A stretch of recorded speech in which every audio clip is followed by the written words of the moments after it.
Posibleng suspect sa pagpatay sa transgender na kinilala ng si Jeffrey Laude ang isang miyembro ng US Marines. Ayon po yan mismo sa Embahada ng Amerika. Handa raw makipagtulungan ang kanilang gobyerno sa investigasyon sa krimen. Makibalita tayo kay June Veneracion. June? Maki, hindi dahil kinagulat ng mga investigador ng PNP na isang US Marine ang suspect sa pagpatay nga sa isang transgender dito sa Olongapo City. Sabi nitong si Chief Inspector Hill Domingo, hepe ng Station 3 ng Olongapo City Police, kasama ng suspect ang 3 pang foreigner sa isang bar noong Sabado ng gabi. Bago ito umalis at nagpunta sa isang motel kasama ang biktimang transgender.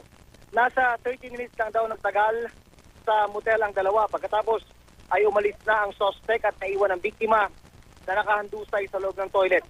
Sa inisyal na investigasyon ng PNP, lumalabas na pagkalunod ang ikinamatay ng nasabing transgender. Ang teorya ng mga investigador, nilunod ng suspect ang biktima sa inidoro ng toilet at ang posibleng motibo, nagalit ang suspect nang malaman na transgender ang kanyang nakapareha.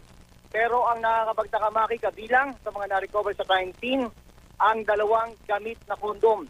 Nangako naman kay Olongapo City Mayor Roland Paulino ang Naval Criminal Investigative Service na nagsasagawa ng sarili nilang investigasyon na walang mangyayaring whitewash sa kaso. At sa pahayag nga ng US Embassy, sinabi nitong isang US Marine ang nakadetain ngayon dahil siya ay posibleng suspect sa pagpatay sa biktimang transgender. Naka-lockdown ngayon ang 2 barko ng US Navy dito sa Subic bilang bahagi ng sinasagawang investigasyon ng NCIS.